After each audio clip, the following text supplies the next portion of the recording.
حضرت عمر بن عاص رضی اللہ تعالیٰ عنہ نے مصر خود فتح کیا تھا، خود فاتح تھے. حضرت عمر نے انہیں گورنر مصر بنا دیا. ان کا بیٹا ایک عام آدمی کے بیٹے کو کہنے لگا چلو اپنا اپنا گھوڑا دوڑاتے ہیں، بھلا کون جیتتا ہے. گھوڑے دوڑے، عام آدمی کا بیٹا جیت گیا. گورنر صاحب کے بیٹے نے درہ اٹھایا اور درہ اٹھا کر کے اس جیتنے والے غریب آدمی کی کمر پہ درے مارے. اس کو جب درے لگے تو بیٹے نے گھر آ کے باپ کو اپنی لہو لوہان کمر دکھائی. باپ کے دل میں بڑی قدر ہوتی ہے اولاد کی. درجے تو لوگ ماں کے بیان کرتے رہتے ہیں، لیکن جتنا باپ پیار کرتا ہے اس کا بھی تقاضا کوئی کر نہیں سکتا. والد نے جب دیکھا نا لہو لوہان ہے گردن، تو والد چیخے، روئے، اور پھر پتہ نہیں اگلے 1.5 منٹ میں اس بچے کے والد کو کیا ہوا، اس نے آنسو پونچھے اور بیٹے کو کہنے لگا میرے گھوڑے کے پیچھے بیٹھ. کہا کدھر جانا ہے؟ فرمانے لگے یہ ظلم کا دور نہیں، یہ عمر کا دور ہے. ہاں ایسی بات ہے کوئی جو مرضی کر جائے؟ بیٹھ میرے گھوڑے پہ. آدھی رات کے وقت پہنچے مدینے اور باہر جا کے وہ آدمی پکارنے لگے، کہنے لگے عمر باہر آؤ، نکلو خوابگاہ سے. جب غریبوں پہ ظلم ہو تو پھر حکمرانوں کو سونے کی اجازت نہیں ہوا کرتی. باہر آؤ. فاروق اعظم آدھی رات کو اٹھ کے آئے. کیا ہوا؟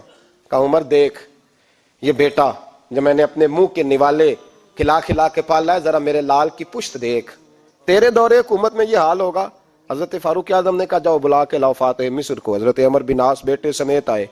جناب فاروق اعظم فرمانے لگے مجمع میں کھڑا کر کے، فرمایا کیوں مارا تو نے اس کو؟ گردن جو گئی. فرمایا تو گورنر کا بیٹا تھا اس لیے مارا ہے؟ اس غریب آدمی کے بچے کو کہا درے پکڑ اور گورنر کے بیٹے کو اس کے سامنے مار، اور اتنے مار کے اسے سمجھ آئے. جب اس کو درے لگ رہے تھے تو لوگ دیکھ رہے تھے. تھوڑی دیر گزری تو حضرت سیدنا عمر فاروق رضی اللہ تعالیٰ عنہ نے فرمایا گورنر مصر کو بھی سزا دو، اس کے کپڑے اتروا کے اسے ٹانٹ کا لباس پہناؤ. لوگ کہنے لگے حضور گورنر صاحب کی کیا غلطی؟ سنو اور یاد رکھنا. حضرت فاروق اعظم کہنے لگے اس بچے کے دل میں بات ڈالی کس نے کہ تو گورنر کا بیٹا ہے؟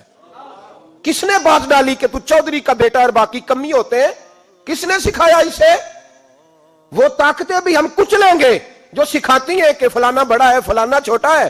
فرمایا نا، جب کوئی رسول اللہ کا کلمہ پڑھ لیتے ہیں وہ برابر ہو جایا کرتے ہیں. اس کو کس نے سکھایا؟ کس نے سکھایا اس کو؟ گورنر کو بھی. اور پھر حضرت عمر نے تاریخی جملہ کہا حضرت عمر بن عاص کی طرف دیکھ کے، فرمایا جب اللہ نے ان لوگوں کو آزاد پیدا کیا ہے تم نے کیوں غلام بنا لیا ہے؟ جب رب نے آزاد پیدا کیا تم نے کیوں غلام بنایا ہے؟ عزیزو یاد رکھو، جب انصاف کا بول بالا ہوتا ہے پھر کوئی آدمی ڈرتا ہے. یہاں انصاف نہیں ملتا. اور میں آپ خود ایک بات یاد آ گئی. حضرت عمر کا زمانہ تھا تو غسان کے بادشاہ نے کلمہ پڑھ لیا. جو لوگ غریب کہلاتے ہیں نا وہ ذرا میری بات پہ زیادہ توجہ کریں. غریبوں کو سنانے لگا ہوں، غریب ذرا توجہ کریں. غسان کے بادشاہ نے اسلام قبول کر لیا، اور اسلام قبول کرتے ہی وہ آئے حج کرنے. حج کے بعد فارغ ہوئے تو ایک نفلی طواف کر رہا تھا غسان کا بادشاہ، شاہ غسان. آج تو خانہ کعبہ میں بھی وی آئی پی پروٹوکول ملتا ہے، آج تو مسجد نبی میں بھی وی آئی پی پروٹوکول ہوتا ہے، یہاں آ کے بھی، یہاں بھی. اور دیکھتے صحیح تو کھڑا کہاں ہے؟ یہاں بھی پولیس والوں نے بازو پکڑے. سوچو تو صحیح، یہ حال کر دیا تم نے مذہب کا. طواف کعبہ ہو رہا ہے اور غسان کے بادشاہ نے جبہ پہنا ہوا ہے باریک اور لمبا. وہ طواف کعبہ کر رہا تھا تو ایک غریب آدمی کا پیر اس کے جبے پہ آ گیا. جب پیر آیا تو اس نے پلٹ کے غریب کے منہ پہ تھپڑ مارا. جب تھپڑ مارا تو اس غریب نے سیدنا فاروق اعظم کی عدالت میں مقدمہ کر دیا. کہا بادشاہ نے تھپڑ مارا ہے. حضرت عمر فاروق رضی اللہ تعالیٰ عنہ نے بادشاہ کو بلایا. فرمایا تو نے اس غریب کو مارا ہے؟ کہا جناب اس نے پیر رکھا تھا. تو فرمایا پیر رکھا تھا تو کیا ہو گیا؟ تو نے کیوں لمبا جبہ پہنا تھا؟ تجھے سمٹ کے چلنا چاہیے تھا. کہا میرے لیے حکم کیا ہے؟ حضرت عمر کہنے لگے یہاں اسے رات میں راضی کر لے، ورنہ صبح اسی جگہ اسی کونے میں خانہ کعبہ کے سائے میں وہ غریب تیرے منہ پہ تھپڑ مارے گا اور تجھے تھپڑ کھانا پڑے گا. غریبوں سنو سنو، ساری رات وہ غسان کا بادشاہ غریب کی منت کرتا رہا تو راضی ہو جا. غریبوں تم سے شکوہ ہے، تم 2-4 لاکھ پہ راضی ہو جاتے ہو. غریبوں تم سے شکوہ ہے، تم انصاف ہونے نہیں دیتے. غریبوں تم تھوڑی تھوڑی بات پہ مطمئن ہو جاتے ہو. تھوڑی تھوڑی بات، جتنے غریب تن ہیں لباسوں سے دور دور اتنی ہی چادریں میں مزاروں سے چھین لوں، اور جتنے غریب گھر ہیں اجالوں سے دور دور اتنی ہی روشنی میں ستاروں سے چھین لوں. اتنی تو ہمتیں ہو میری کم سے کم بلند کہ شاہوں کے تاج فقط اشاروں سے چھین لوں. تمہاری زیادتی ہے, تم نے ظلم پروان چڑھایا ہے. جب تم چودھری کے کہنے پر, ایم این اے کے کہنے پہ راضی ہو جاتے ہو, تم انصاف ہونے نہیں دیتے. ڈٹنا سیکھو, کھڑے ہونا سیکھو. جب اسے کہا نا راضی ہو جا, تو وہ غریب کہنے لگا میں راضی ہو جاؤں اور کل تو کسی اور کو بھی تھپڑ مارے. فرمایا جتنی تیرے پاس دولت ہے لا کے قدموں میں رکھ. ہم دولتوں کی پرواہ اس لیے نہیں کرتے کہ ہم نے محمد عربی کا چہرہ دیکھا ہوا ہے. اب میری نگاہوں میں جچتا نہیں کوئی, اس لیے کہ جیسے میرے محبوب ہیں ویسا نہیں. تم اثر لینا چھوڑ دو, تم اثر بڑا لیتے ہو. ہاں تمہارے اوپر چیزیں اثر انداز ہوتی ہیں, اس لیے انصاف نہیں ہوتا. ڈٹنا سیکھو, کھڑے ہونا سیکھو. جو بھائی ڈٹ جاتا ہے نا وہ بڑے کمال کر جایا کرتا ہے. ساری رات مناتا رہا. حضرت عمر سے کہنے لگا وہ نہیں مانتا, تو جناب عمر کہنے لگا پھر تیاری کر لے. ہم بادشاہ نہیں دیکھیں گے, دولت نہیں دیکھیں گے, ہم رسول اللہ کا دین دیکھیں گے, ہم نبی پاک کا نظام دیکھیں گے. وہ بادشاہ رات کو دوڑ گیا, بھاگ گیا, جا کے عیسائی ہو گیا. لوگوں نے کہا اتنا قیمتی آدمی عمر نے ضائع کر دیا. فرمایا چپ کرو, میں نے کوئی چیز ضائع نہیں کی, میں نے تو اپنے رسول کا دین بچا لیا ہے. کوئی شے ضائع نہیں ہوئی. عدل جب تک, میں پھر کہوں گا, اس عدل کے نقصان میں ہر آدمی برابر کا شریک ہے. ہم عدل ہونے نہیں دیتے, ہم عدل قائم نہیں کرتے. ہمارا تقاضا ہی نہیں کہ عدل ہو, ہم اپنے آپ کو عدل کے لیے پیش ہی نہیں کرتے, مزاج ہی نہیں. حضرت علی المرتضیٰ ایک جری انسان تھے, اور وہ علی تھے جن پر انسانیت رشک کرتی ہے. اور مولا علی وہ ہستی تھے کہ میرے مصطفیٰ کریم صلی اللہ تعالی علیہ وسلم نے فرمایا اس کے دیدار کو تو فرشتے بھی آیا کرتے نا. بڑا آدمی, اور پھر امیر المومنین خلیفۃ المسلمین حضرت علی. خود مولا علی نے حضرت قاضی شریح کو قاضی بنایا, چیف جسٹس بنایا, اپنے ہاتھوں سے تعیناتی کی. حضرت مولا علی رضی اللہ تعالیٰ عنہ کی زرہ گم ہو گئی. کافی دیر گزر گئی تو ایک یہودی کے پاس وہ زرہ آپ کو نظر آئی. حضرت علی نے ڈائریکٹ اس سے چھین نہیں لیا, حالانکہ امیر المومنین تھے. ہمارے ہاں ڈنڈا بھی بڑا چلتا ہے نا, جو طاقتور ہوتا ہے وہ تو تھانے جاتا ہی نہیں, اس کو ضرورت نہیں, اس نے تو بندے رکھے ہوئے ہیں, اس کو تو پتہ ہے کام کیسے لینا ہے. لیکن حضرت علی نے آئینی رستہ اختیار کیا, قانونی رستہ. قاضی صاحب کی عدالت میں مقدمہ کیا کہ فلاں یہودی کے پاس میری زرہ ہے اور وہ چوری ہو گئی تھی, گر گئی تھی, گم گئی تھی, مجھے دلائی جائے. قاضی صاحب نے بلا لیا یہودی کو, امیر المومنین بھی کٹہرے میں. قاضی صاحب کہنے لگے اس سے کہ زرہ تیری ہے؟ اس نے کہا جی میرے پاس ہے تو میری ہے. قاضی صاحب کہنے لگے حضرت علی سے گواہ آپ کو دینے پڑیں گے کیونکہ مقدمہ آپ نے کیا ہے, اگرچہ وہ امیر المومنین ہے. توجہ ہے بھائیوں کی, سمجھ آ رہی ہے باتوں کی؟ گواہ امیر المومنین آپ نے دینے ہیں کیونکہ مقدمہ آپ نے دائر کیا. تو حضرت علی کہنے لگے میرا بیٹا حسن گواہی دے گا کہ میری ہے, اور میرا غلام کمبر گواہی دے گا.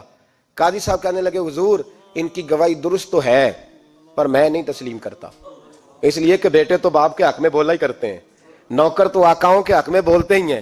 جائیں کوئی غیر جانبدار بندہ لے کے آئے جو گواہی دے.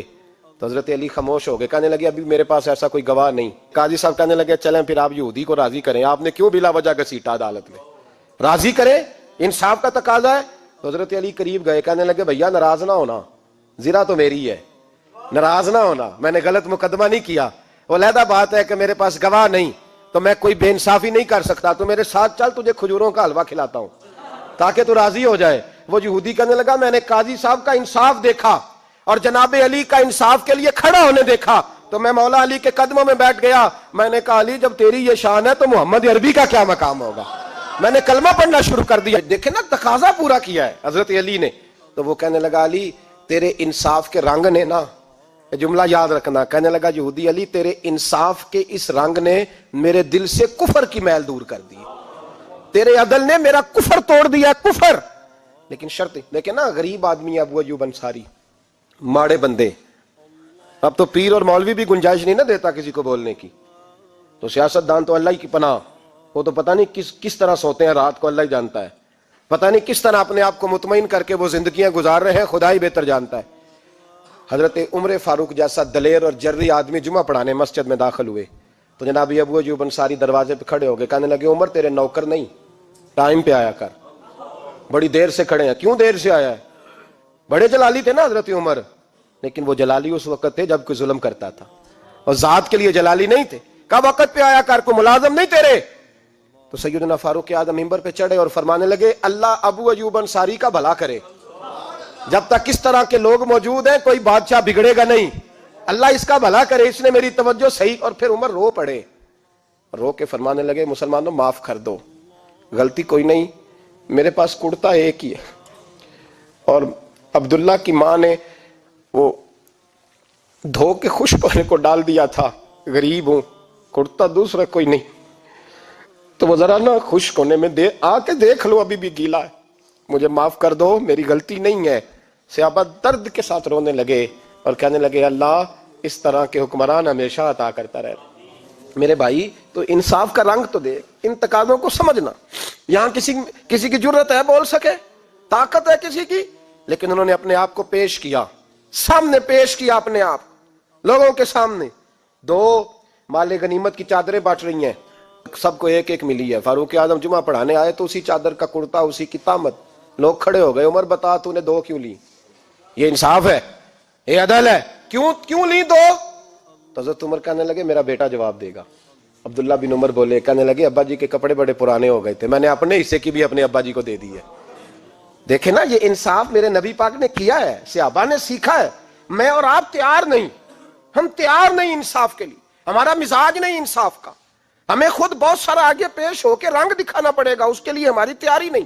اس لیے ہم حکمرانوں کو گالی دے کے چپ کر جاتے ہیں، اس لیے ہم وکیلوں کے کہتے ہیں بکتے بڑا ہیں، جج بکتے، یہ باتیں کر کے ہم خاموش ہیں، ہم پیش نہیں کر پا رہے، ابھی تک ہم اپنے آپ کو کھڑا نہیں کر پا رہے کہ ہم سے مطالبہ کرو انصاف کا، کھڑا نہیں۔ حضرت سیدنا علی المرتضیٰ شیر خدا رضی اللہ تعالیٰ عنہ فرماتے ہیں بدر کے لیے جب جا رہے تھے تو سواری ایک تھی، سوار تین تھے، ایک سواری اور سوار تین۔ فرماتے ہیں نبی پاک صلی اللہ علیہ وسلم نے فرمایا تین کٹھے نہ بیٹھنا، دو بیٹھیں، سواریوں کو تکلیف ہوتی ہے، قربان جاؤں کیسا رسول دیا ہے جو جانوروں کے حقوق کا بھی خیال فرماتے ہیں صلی اللہ علیہ وسلم۔ فرمایا دو بیٹھیں۔ حضرت علی کہتے ہیں پہلے میں اور نبی پاک صلی اللہ علیہ وسلم بیٹھے، اور تیسرے ہمارے ساتھ ابو درداء رضی اللہ تعالیٰ عنہ۔ فرماتے ہیں جا رہے تھے بدر کے لیے، پہلے میں اور حضور بیٹھے، پھر نبی پاک اور ابو درداء بیٹھے۔ فرماتے ہیں پھر نمبر لگ گیا میرا اور ابو درداء کا، اور مصطفیٰ نے گھوڑے کی لگام تھامی تو حضرت ابو درداء تڑپ اٹھے، کہنے لگے علی نہ طبیعت مانتی ہے، نہ ادب مانتا ہے، نہ عشق مانتا ہے، تو اس طرح کر، میں تو چھوٹا ہوں، آپ کہیے رسول پاک سے، آپ ہر لحاظ سے بڑے ہیں، آپ عرض کیجئے کہ حضور نہ ادب مانتا ہے، نہ عشق مانتا ہے، نہ پیار مانتا ہے، نہ تقاضا ہے، مہربانی کرے آ جائیں۔ حضرت علی ہاتھ باندھ کے عرض کرنے لگے محبوبہ ٹھیک ہے باری آپ کی پیدل چلنے کی ہے، پر مہربانی کریں، ادب پیار اور محبت مجبور کر رہی ہے۔ تو حضور نے فرمایا علی چپ کر، میں عدل نہیں کروں گا تو لوگ عدل سیکھیں گے کیسے؟ اگر میں عدل نہیں کروں گا تو قوم سیکھے گی کیسے؟ مجھے عدل کرنے دے، انصاف کرنے دے۔ فرمایا چلنے دے مجھے پیدل، کچھ نہیں ہوتا، تقاضا عدل جب تک پورا نہیں ہوتا۔ آپ یقین کریں میرے اسا کہا کرتے تھے میں عدالت کو عدالت نہیں کہتا، کچہری کہتا ہوں، اس لیے کہ عدالت وہ ہوتی ہے جہاں عدل ہوتا ہے۔ یہاں تو حال یہ ہے، بتائیے وکیل کو نہیں پتا ہوتا کہ جو میرے پاس آیا یہ غلط آدمی ہے، وہ اس کی حمایت کرتا ہے کہ نہیں، اس کے ساتھ چلتا ہے کہ نہیں، جھوٹ کے ساتھ آخر تک لڑتا ہے کہ نہیں لڑتا؟ جو گواہ بن کے جا رہے ہوتے ہیں انہیں پتا ہوتا ہے کہ نہیں کہ ہم جھوٹے کی گواہی دینے جا رہے ہیں؟ تو پھر کیا سارا ظلم حکومتیں کر رہی ہیں؟ معاشرہ بھی تو اپنی ترتیب بدلے نا، لوگ بھی تو اپنا رنگ بدلے نا، لوگ بھی تو طبیعت بدلے نا۔ کون منتخب کرتا ہے انہیں ظالموں کو؟ عوام، اور پھر اس کے بعد شکوہ بھی عوام ہی کرتی ہے۔ خدا را تقاضے سمجھو، مزاج سمجھو، طبیعت سمجھو اسلام کی۔ میرے نبی پاک صلی اللہ علیہ وسلم نے عدل کا بول بالا کیا، ہر مقام پر، ہر نقطے پر رسول پاک صلی اللہ علیہ وسلم نے عدل عدل اور عدل کی آواز بلند فرمائی۔ کوئی مقام ایسا نہیں، آپ پڑھیے کتابیں، اگر ایک کلمہ پڑھنے والے اور یہودی کا فیصلہ آیا ہے اور نبی پاک صلی اللہ علیہ وسلم نے یہودی کو حق میں سمجھا ہے تو نبی پاک نے یہودی کے حق میں فیصلہ دیا۔ وہ منافق بگڑ گیا ہے، حضرت عمر کے پاس گیا ہے، لیکن حضور نے فرمایا جہاں جاتا ہے جا، فیصلہ وہی کیا جائے گا جو عدل پہ مبنی ہوگا، جو انصاف پہ مبنی ہوگا۔ ہماری طبیعتوں کے اندر سے وہ جو جس سٹیج پہ کوئی بیٹھا ہے وہ وہاں بڑا ہے، وہ جہاں بیٹھا ہے وہ سلطنت کا مہاراجہ ہے، وہ کہتا ہے نہیں نہیں میرے پاس سارا کچھ ہے، یہاں تو میں اختیارات استعمال کروں گا، وہ استعمال نہ ہوئے تو پھر دولت استعمال کروں گا۔ تو جب اجتماعی مزاج قوم کا بگڑتا ہے پھر معاشرے میں ناانصافی عام ہوتی ہے، پھر ظلم عام ہوتا ہے، پھر بے رہ روی کا شکار۔ اور میرے نبی پاک صلی اللہ علیہ وسلم کی حدیث سن لے، ذرا جاگ کے سننا یہ والی روایت، اور اسے یاد کر لینا، اس کا رٹا لگا لینا۔ حضور نے فرمایا تھا جس معاشرے میں بے حیائی عام ہوگی وہاں ایسی بیماریاں پیدا ہوں گی جن کا علاج ہی کوئی نہیں ہوگا. اور حضور نے فرمایا جس قوم کے اندر انصاف نہیں ہوگا وہاں قتل عام ہوگا. انصاف نہیں، جب تک مجرم کو سزا نہیں ملتی، جب تک مجرم کو سزا نہیں ملتی اتنی دیر تک لوگوں کے لیے وہ نشان عبرت نہیں بنتا، اتنی دیر تک لوگ باز نہیں آتے. یاد رکھیں جب انصاف ہوگا، عدل ہوگا، اور عدل کرنے والے جب عدل کریں گے اور انصاف کا دامن تھامیں گے.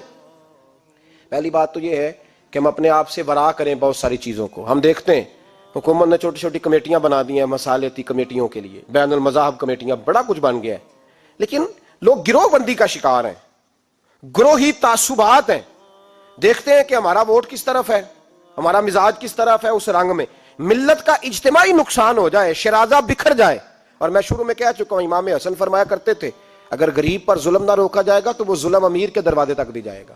ایک وقت آئے گا کہ امیروں کے ساتھ بھی زیادتیاں ہونے لگیں، اس لیے کہ جب ظلم ہوتا ہے تو اس کی آگ بھی پورے معاشرے کو لپیٹ میں لیتی ہے، اور جب انصاف ہوتا ہے تو اس کی برکتیں بھی سارے معاشرے کو فائدہ دیتی ہیں. عدل، انصاف ضروری امر ہے. حضرت عمر فاروق رضی اللہ تعالیٰ عنہ جناب زید بن ثابت رضی اللہ تعالیٰ عنہ کو خود قاضی بنایا تھا. حضرت زید بن ثابت کو قاضی خود بنایا، خود تعینات کیا. حضرت ابی بن کعب رضی اللہ تعالیٰ عنہ نے نا حضرت عمر پر مقدمہ کر دیا حضرت زید بن ثابت کی حکومت میں، خود حضرت عمر پر. جناب عمر جب پہنچے نا وہاں سب لوگ بیٹھے رہے. ایک شخص کہنے لگا تم اپنے امیر کے لیے کھڑے نہیں ہوئے، تو زید بن ثابت کہنے لگے چپ کر جا، ان پر مقدمہ ہے، وہ حساب دینے آئے ہیں، امیر المومنین بن کے نہیں آئے. سامنے کھڑا کیا تو گفتگو کے دوران کوئی ایسا موقع آیا کہ حضرت عمر کو قسم دینی پڑی. تو حضرت زید بن ثابت حضرت ابی بن کعب سے کہنے لگے یار لحاظ کر، وہ فاروق اعظم ہے، امیر المومنین ہے ہمارے، اور تو ان سے قسم کا مطالبہ کر رہا ہے. حضرت سیدنا فاروق اعظم کی طرفداری میں بات کی نا تو حضرت سیدنا عمر فرمانے لگے زید اس مقدمے کا فیصلہ کر لو اور اس کے بعد میں تمہیں معزول کر دوں گا، تم تو اہلیت ہی نہیں رکھتے. حضور کیا ہوا؟ فرمایا تم نے میری طرفداری کیوں کی، تم نے مجھے امیر المومنین کیوں کہا، تم نے کیوں میرے حق میں بات کی؟ اگر میں اور تو اس طرح کرنے لگیں گے تو امت کو عدل کون دے گا؟ اگر میرا اور تیرا یہ رنگ ہو جائے گا، کیوں تو نے مجھے امیر المومنین کہا؟ اس وقت میں اپنی صفائی دینے آیا ہوں، عمر بن خطاب سے زیادہ میرا کوئی تعارف نہیں ہونا چاہیے، کیوں تم نے یہ لفظ کہے؟ اور فرمایا اگر مجھ پر قسم آئے گی اور جو میرے اوپر لاگو ہوگا مجھے وہ کام کرنے کا تمہیں حکم کرنا چاہیے تھا. یہاں تو حال ہی کوئی نہیں، مزاج ہی کوئی نہیں. ہماری قوم بڑی سمجھدار ہے، حکمران بھی بڑے سمجھدار ہیں. ممتاز حسین قادری رحمۃ اللہ علیہ کو پھانسی ہوئی تو لوگ کہنے لگے مولوی شدائی ہو گئے. فیصلہ تھا عدالت کا تو ماننا چاہیے تھا. ایک فیصلہ ایک پیپلز پارٹی کے سابقہ صدر کے بارے میں بھی عدالت نے دیا تھا، اور پھر آپ کی پارلیمنٹ نے اس فیصلے کو کنڈم کیا، مذمت کی، اور اٹھ کے کہا گیا کہ ہم مذمت کرتے ہیں، فیصلہ غلط تھا. جب حضرت ممتاز قادری کے حق میں فیصلہ آئے تو اس وقت لوگ بولتے ہیں، کہتے ہیں دیکھو جناب عدالت کا فیصلہ ہے اور مولوی کہہ رہے پھانسی نہ دو. اور جب ایک شخص پر، ایک عام آدمی پر فیصلہ آئے اور بڑی عدالت کرے اور وہ چوکوں چوراہوں میں کھڑا ہو کے کہے کہ ہم اس فیصلے کو نہیں مانتے، پھر کوئی آدمی نہیں بولتا. پھر کسی جگہ ہم نے کہا تھا بچ جا، تو رسول اللہ صلی اللہ علیہ وسلم کی ناموس والوں کا لحاظ کر، اللہ رسول تیرا خیال فرمائیں گے. لیکن یہاں عدل اور انصاف کے تقاضے بڑے عجیب ہیں. غریب کے حق میں فیصلہ اور ہے اور امیر کے حق میں فیصلہ اور ہے. چودھری صاحب پہ درخواست آ جائے تو ایس ایچ او صاحب ٹیلی فون کرتے ہیں، چودھری صاحب درخواست آئیے تو کی کرنا جے، کی کرنا تے اپلیکیشن آئیے لینی ہے کہ نہیں. اور اگر غریب آدمی بیچارہ ریڑی والا 4 بیٹیوں کا باپ ہے اور نہ وہ گدھا گاڑی پہ بیچتا ہے فروٹ، تو غلط کراسنگ کی وجہ سے مقدمہ ہو گیا ہے، تو چودھری کو ساتھ لے کے وہ گیا ہے، چونکہ 4 بیٹیاں نا اور کل اس کی ملکیت وہی 5000 تھا جس کا اس نے فروٹ خریدا تھا. چودھری بھی کرسی پہ، ایس ایچ او بھی کرسی پہ، اور غریب آدمی زمین پہ بیٹھا ہے، اور ایک ایک زبان سے 32 گالیاں اسے دی جا رہی ہیں. وہ کہتا ہے چودھری صاحب تہاڈی مہربانی، میں تو شامی گھر جانا ہے تو میری تیاں روٹی کھانی، مہربانی کرو میرا سامان واپس کر دو، مہربانی کرو خدا را میرا سامان دے دو. او یار ظلم یہ ہے کہ یہاں امیر کے لیے قانون اور ہے اور غریب کے لیے قانون اور ہے. اس وقت پھر ظلم ہوتا ہے، پھر زیادتی ہوتی ہے، پھر ملتیں نہیں بنتی، پھر اس سے ڈاکو پروان چڑھتے ہیں. اس سے پھر ظالم پروان چڑھتے ہیں. اپنے آپ کو پیش کرو. یاد رکھو میرے نبی پاک صلی اللہ علیہ وسلم نے فرمایا ظلم قیامت کے اندھیروں میں سے ایک اندھیرا ہوگا. ظالموں کو قیامت کے دن ٹھوکریں لگیں گی, رستہ نہیں ملے گا. اپنے آپ کو پیش کریں, چھوٹی سی بھی زیادتی, چھوٹا سا بھی ظلم نہ ہونے پائے. انصاف کے تقاضے پورے ہونے چاہیے. نبی پاک صلی اللہ تعالی علیہ وسلم نے جو امت ہمیں بنایا ہے تو اس امت میں انصاف کا بول بالا ہے. کوئی آدمی انصاف سے بالا تر نہیں. بہت بڑی بات کرنے لگا ہوں. امام ابو نعیم نے لکھا ہے, خود رسول پاک نے اپنی ذات کو انصاف کے لیے پیش کیا. اس بات کو میں جب کبھی سوچتا ہوں نا تو لگتا ہے کہ روح پرواز کر رہی ہے اور پتہ نہیں کہاں کہاں سے ہو آئی ہے. انصاف کا بول بالا ایسے نہیں ہوتا. حضرت فاروق اعظم اور مولا علی اور عثمان غنی اور ابو بکر صدیق اور سیدنا قاضی شرح جیسے لوگ ایسے ہی تیار نہیں ہوتے. ان کے پیچھے جو میرے رسول پاک صلی اللہ علیہ وسلم کا مزاج ہے اس کو سمجھیں, غور کریں. میں جب اس پہلو کو دیکھتا ہوں نا, آپ یقین کریں, یہ روایت میں کبھی کبھی پڑھتا ہوں اور کبھی کبھی اس کو بیان کرتا ہوں تو میں کھو جاتا ہوں بہت ساری جگہوں پہ. پتہ نہیں کہاں کہاں کا سفر طے ہو جاتا ہے. حضرت عکاشہ بن محصن رضی اللہ تعالیٰ عنہ فرماتے ہیں کہ نبی پاک صلی اللہ علیہ وسلم کے وصال سے 2-3 دن پہلے کی بات, محبوب پاک صلی اللہ علیہ وسلم نے فرمایا سب لوگوں کو مسجد نبوی میں اکٹھا کرو. اکٹھا کیا. جب کوئی نئی آیت آتی تھی یا کوئی جنگ کی تیاری ہوتی تھی تو لوگ اکٹھے کیے جاتے تھے. سب کو اکٹھا کیا. کہتے ہیں جب حضور کا حجرہ نور کھلا تو 2 آدمی بظاہر حضور کو سہارا دے کے لائے. اتنی بخار اور کمزوری ہے. حضور منبر پہ بیٹھے اور جب نبی پاک بات کرتے ہیں تو ہاتھ مبارک پہ بظاہر راشا ہے, کانپتے ہیں دست اقدس. محبوب نے مجمع پہ نظر ڈالی, فرمایا تمہیں کسی نئے حکم کے لیے نہیں بلایا, بس اللہ نے اپنے ایک بندے کو اجازت دی, چاہے تو دنیا میں رہے اور چاہے تو اس کی بارگاہ میں حاضر ہو جائے. اس بندے نے پردے کا فیصلہ کیا ہے. میں نے تمہارے بیچ وقت گزارا ہے, تمہارے ساتھ رہا ہوں. حضور فرمانے لگے میری زبان سے, میرے قول سے, میرے فعل سے غلاموں کسی کو تکلیف پہنچی ہو تو بدلہ لے سکتا ہے. یہ نہیں فرمایا معاف کر دو, اٹھو اور بدلہ لو. حقیقی جمہوریت تھی نا. حضرت عکاشہ بن محصن پیچھے سے کھڑے ہو گئے, بوڑھے آدمی, کہنے لگے حضور ایک جنگ میں صفیں سیدھی کراتے کراتے میری ننگی پشت پہ درہ مارا تھا آپ نے, بدلہ لینا ہے. عجیب ہی منظر بن گیا مسجد نبی کا. آنسو بہنے لگے, لوگ تڑپنے لگے. محبوب نے فرمایا بلال جاؤ, فاطمہ کے گھر میں درہ پڑا ہے, لے آؤ. حضرت بلال کہتے ہیں سیدہ کے دروازے پہ دستک دی. اماں جی نے کہا کون؟ اماں جی میں غلام بلال ہوں, وہ درہ چاہیے تھا. تو سیدہ کہنے لگی نہ تو جنگ ہے نہ جہاد ہے, حضور نے درہ کیا کرنا ہے, طبیعت مبارک تو علیل ہے. بلال ماجرا کیا ہے؟ حضرت بلال رو پڑے, کہنے لگے ایک صحابی بدلہ لینا چاہتے ہیں. حضرت فاطمہ نے امام حسن اور حسین کو باہر نکالا, درہ دیا. کہنے لگی بلال عکاشہ سے کہنا میرے بیٹوں کے وجود پہ 100 درے مارے. انہوں نے فاطمہ کا دودھ پیا, سی کوئی نہیں کریں گے لیکن حضور تک کوئی نہ جائے, اور میں نے ویسے بھی حضور پر قربان کرنے کے لیے پیدا کیے. سیدنا بلال حبشی رضی اللہ تعالیٰ عنہ فرماتے ہیں میں روتا ہوا درہ لیا, شہزادے لیے, اور میں جب حاضر خدمت ہوا نا حضور کے دروازے پہ داخل ہوا, محبوب پاک صلی اللہ علیہ وسلم نے امام حسن اور حسین کو دیکھا تو حضور رو پڑے, فرمانے لگے انہیں بٹھا دو, مجھے پتا ہے فاطمہ نے کیا کہہ کے بھیجا, بٹھاؤ. شہزادے بیٹھ گئے. میرے محبوب پاک علیہ السلام نے فرمایا عکاشہ کو درہ دو. حضرت عکاشہ کہتے میں درہ لے کے آگے بڑھا تو کسی نے میرا پیر تھاما. جب میں نے نیچے دیکھا تو ابو بکر صدیق تھے. کہنے لگے یار میری کمر پہ مار, حضور کے قریب نہ جانا. نبی پاک نے فرمایا صدیق ہٹ جا یار, بیچ میں سے آنے دے. کہتے میں ذرا آگے بڑھا تو مولا علی شیر خدا نے میرا پیر تھاما. عکاشہ نہ کر, میں نے کہا آنے دو. محبوب فرمانے لگے علی ہٹ جاؤ, اسے آنے دو. حضرت علی شیر خدا بھی ہٹ گئے. جناب عکاشہ قریب آئے, کہا حضور ذرا کمر سے کپڑا تو ہٹائیں, میری پشت اس وقت بغیر کپڑے کی تھی. محبوب نے کپڑا ہٹایا اور جناب عکاشہ نے درہ جو اٹھایا تو صحابہ کی چیخیں نکل گئی, رونے لگے اور نہ کرنا یار نہ کرنا. جناب عکاشہ نے درہ دور پھینکا اور حضور کے وجود کو چومنے لگے. کہنے لگے کس نے درہ مارنا تھا, میں تو جاتے جاتے حضور کا بوسہ لے کے اپنے لیے جنت اکٹھی کرنے جا رہا تھا. میرے محبوب پاک صلی اللہ علیہ وسلم نے فرمایا جس نے جنتی دیکھنا ہو میرا عکاشہ دیکھے. امت کو درس دیا, امت کو درس دیا. پیش کر اپنے آپ کو انصاف کے لیے, آگے بڑھ, پیش کر اپنے آپ کو انصاف کے لیے اور کھڑا ہو جا عدل کے لیے. ان اللہ یأمر بالعدل والاحسان, اللہ تمہیں حکم دیتا ہے عدل کا. میرے مصطفیٰ کریم صلی اللہ علیہ وسلم نے خود, حالانکہ وہ درہ جو محبوب پاک صلی اللہ علیہ وسلم نے ان کو مارا وہ عمدن نہیں تھا, وہ تو صفیں سیدھی ہو رہی تھی, کہا تم بھی آگے ہو جاؤ, تم پیچھے ہو جاؤ, روٹین ہوتی تھی. بھائی میرے محبوب صلی اللہ علیہ وسلم یہ پیغام دے کے گئے ہیں امت کو, عدل کا دامن تھام, انصاف سے زندگی گزار, انصاف کے ساتھ وقت گزار. اور اگر تو انصاف نہیں کر, محمود غزنوی بیٹھے ہیں, ایک بندہ تڑپتا اور روتا ہوا آ گیا, روتا ہوا, کہا کیا ہوا؟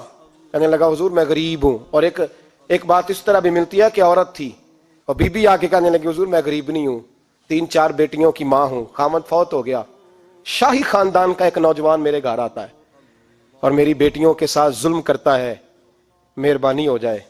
محمود غزنوی کہنے لگے تو جا, سپاہیوں سے کہنے لگے بی بی دوبارہ آئے تو میں سویا ہوا بھی ہوں تو مجھے اٹھا لینا. کہا جیسے ہی وہ تمہارے گھر میں آئے مجھے بتانا. بی بی کہتی ہے تیسرے دن میں دوبارہ گئی, دروازے شاہی پہ دستک دی تو محمود فوراً نکلے, لباس پہنا جنگ کا, نیزہ, تلوار, تیر, کمان, گھوڑے پہ بیٹھے میرے ساتھ چلے. اور کہتے ہیں جب اندر داخل ہوئے تو وہ نوجوان گھر کے اندر تھا. محمود غزنوی نے اندر جاتے ہی کہا جلدی سے چراغ بند کرو, دیا گل کر دیا, چراغ بند کر دیا, اور محمود نے 2 وار کی اور نوجوان کی گردن اڑا دی. جب قتل ہو گیا تو محمود نے کہا پانی لاؤ, اور بی بی کہتی ہے میں پانی لائی, 1 پیالہ, 2 پیالے, 3 پیالے, 5 پیالے پی گئے محمود پانی کے, پیتے ہی جا رہے. میں نے کہا بادشاہ کیا ہوا؟ تو محمود رونے لگا, کہنے لگا تجھے انصاف مل گیا نا؟ کہا مل گیا. تو محمود کہنے لگے یہ میری سگی بہن کا بیٹا تھا اور میری بیوہ بہن کا اکیلا بیٹا تھا. جب تو میرے گھر آئی کہ شاہی خاندان کا نوجوان آتا ہے تو میں نے تحقیق کی تو مجھے پتا چلا کہ وہ تو میرا اپنا بانجا ہے. میں نے قسم کھائی تھی کہ جب تک تجھے انصاف نہیں ملے گا میں پانی نہیں پیوں گا, پانی نہیں پیوں گا. پانی اس لیے مانگا ہے کہ پیاس سے مر رہا ہوں, اور دیا اس لیے بند کیا ہے کہ بہنیں بڑی پیاری ہوتی ہیں نا, اور پھر بہن بیوہ ہو اور بیٹا اس کا یتیم ہو اور اکیلا ہو, پھر رنگ اور ہوتا ہے نا. اس لیے چراغ گل کر کے میں نے اسے قتل کیا ہے کہ اگر مارنے لگوں تو کہیں بہن کا چہرہ نہ میری آنکھوں کے سامنے آئے, کہیں بھانجے کا تصور دیکھ کر میں اسے چھوڑ نہ دوں. ان اللہ یأمر بالعدل والاحسان, جب تک عدل اور انصاف ہوتا رہتا ہے, معاشرہ سکون سے بھرا رہتا ہے. یاد رکھو جس معاشرے میں عدل نہیں ہوتا, جس معاشرے میں انصاف نہیں ہوتا, جس معاشرے کے اندر لوگ اپنے آپ کو بالا تر سمجھنے لگتے ہیں, جس معاشرے کے اندر ہمارا تو یہ حال ہے کہ باہر سے آ کر ہمارا دشمن حملہ کر کے لوٹ جاتا ہے, ہمیں پتہ ہی نہیں چلتا, بس ٹھیک ہے مار گئے چھٹی ہو گئی. جس معاشرے کی بے حسی کا یہ عالم ہو کہ درجنوں لوگ قتل ہوں. اور میں دکھ سے یہ باتیں کرتا ہوں, دکھ سے. ایک دن نا اخبار پہ 4 قتلوں کی خبر بھی لگی ہوئی تھی اور ایک سیاستدان کی ممکنہ شادی کی خبر بھی لگی ہوئی تھی. کلیجہ پھٹتا ہے بات کرتے. وہ خبر اتنی چھوٹی سی تھی کہ آج ضلع لاہور میں 4 لوگ قتل ہو گئے. وہ خبر اتنی چھوٹی تھی, اور ایک سیاستدان نئی مداری کرنے لگا ہے, اس کی خبر بڑی تھی. اور قوم وہ ٹھیک ہے, پڑھنے والا بھی ایسا ہی ہے, میری طرح کے لوگ, انہوں نے وہ کہا وہ قتل تو روز ہوتے رہتے ہیں, یہ عام سے لوگ ہیں, غریب لوگ, یہ گاجر مولی ہیں, کوئی برج نہیں, کٹ گئے تو یہ شادی کی خبر بڑی ہے, اس پہ تبصرہ ہونا چاہیے. اسی وقت پھٹے آباد ہو جاتے ہیں, چونک آباد ہو جاتے ہیں, بحث شروع ہو جائے, وہ 4 آدمی قتل ہو گئے, ٹھیک ہے معاذ اللہ, مسئلہ ہی کوئی نہیں. اتنی بے حسی, اس قدر زیادہ سفاکیت, اور قومی میڈیا مداری گروں کی خبریں بڑی دیتا ہے. اور جو بیچارے قتل ہو گئے سر راہ, جن کی رپٹ بھی پتہ نہیں کب درج ہوگی, اور جن کے بارے میں پہلی کاروائی کا آغاز بھی پتہ نہیں کب ہوگا, ان کی خبریں چھوٹی ہیں. ہم تو اس طرح ہیں جیسے کوئی مداری لگائے گا تو ساری قوم وہاں اکٹھی ہو جائے گی. یہ سنجیدہ قوموں کا وتیرہ نہیں. او بھائی, ہم پاکستانی, پنجابی, یہ سارا کچھ بعد میں ہے, سب سے پہلے ہم رسول اللہ کے غلام ہیں. ہمارے مزاج کے اندر وہ سارا کچھ ہونا چاہیے جو ہمارے نبی نے ہمیں عطا فرمایا ہے. ہمیں ان ساری چیزوں کو سیکھنا چاہیے جو رسول پاک نے ہمیں عطا فرمائی ہیں. اپنے مزاج کو تبدیل کریں, انصاف کا آغاز کریں, اور اگر کبھی غلطی ہو جائے تو ڈٹ کے کہیں ہو گئی, اپنے آپ کو پیش کریں. حضرت علی شیر خدا رضی اللہ تعالیٰ عنہ فرمایا کرتے تھے جسے دنیا میں سزا ملے گی اللہ دوبارہ قیامت میں نہیں دے گا, اس لیے کہ میرا رب بڑا کریم ہے. آپ فرمایا کرتے تھے وہ بڑے قیمتی لوگ ہیں جو دنیا میں سزا لیتے ہیں لیکن آخرت کی سزا سے بچ جایا کرتے ہیں. یہاں اگر اپنے آپ کو پیش کر لیا جائے, یہاں اگر انسان اپنے آپ کا محاسبہ کر لے, اس جگہ عدل قائم کر لے, صبح قیامت اس کے لیے آسانی ہو جائے. غریب سے لے کر امیر تک جو جس جگہ بیٹھا ہے, جس منصب پہ بیٹھا ہے, اسے تقاضا عدل قائم کرنا چاہیے. اسے انصاف کا بول بالا کرنا چاہیے، اسے ہر مقام پر یہ سوچنا چاہیے کہیں ایسا تو نہیں کہ میں بے انصاف ہوں۔ اور یاد رکھیں، انصاف انصاف ہوتا ہے، نہ انصاف کی آنکھیں ہونی چاہیے اور نہ انصاف کا دل ہونا چاہیے۔ وہ دیکھے نہ کہ سامنے کون ہے، اور اس کا دل اگر دھڑکے تو صرف انصاف کے لیے دھڑکے، کسی اور کے لیے دھڑکنا نہیں چاہیے۔ اسے بالکل فیصلہ کرنا چاہیے، جو بھی سامنے آئے اسے فیصلہ کرنا چاہیے۔ اپنے آپ کو پیش کرنا سیکھیں، معاشرے میں انصاف کرنا سیکھیں، عدل کرنا سیکھیں۔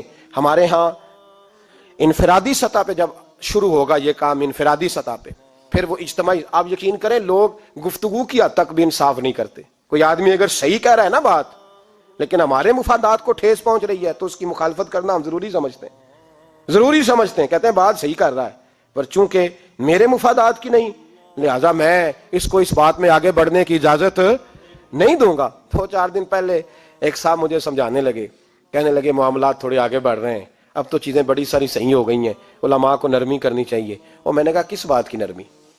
ہماری آواز تو اتنی مؤثر ہے ہی نہیں، ہم نے تو کبھی دعویٰ ہی نہیں کیا کہ ہماری وجہ سے بڑا انقلاب آ رہا ہے۔ اگر کونوں میں بیٹھ کے مسجدوں میں رسول اللہ کے نام کی دعائی دیتے تو اتنا تو موقع دو نا ہمیں، کم از کم اتنا تو کرنے دو۔ اور وگرنہ اگر ہم سے پوچھو تو مرحوم کہہ گئے تھے جتنے غریب گھر ہیں اجالوں سے دور دور، اتنی ہی روشنی میں چراغوں سے چھین لوں، اور جتنے غریب تن ہیں لباسوں سے بے نیاز، اتنی ہی چادریں میں مزاروں سے چھین لوں۔ اتنی تو ہمتیں ہوں میری کم سے کم بلند کہ شاہوں کے تاج فقط اشاروں سے چھین لوں۔ عدل رہے گا تو امن رہے گا، عدل رہے گا تو سکون رہے گا، عدل رہے گا تو معاشرہ بنے گا، اور انسان رہیں گے۔ اور اگر بے انصافی ہوگی تو بھیڑیے پلیں گے، درندے پلیں گے۔ یاد رکھنا، انسانوں کی بستی اس وقت تک قائم رہتی ہے جب تک اس میں انصاف رہتا ہے، اور جب انصاف رخصت ہوتا ہے پھر بھیڑیوں کا راج ہوتا ہے۔ اگر چاہتے ہو کہ دنیا میں انسان رہے پھر انصاف کرنا پڑے گا، اور اگر بھیڑیوں کو موقع دینا ہے تو ٹھیک ہے، پھر کسی طرف نہ دیکھیں، اپنے آپ کو سجائیں سواریں، دل کو روشن کریں، ادھر بڑھیں جدھر انصاف زیادہ ہے۔ اللہ اپنے محبوب کی سچی غلامی عطا فرمائے۔ آخر دعوانا الحمدللہ۔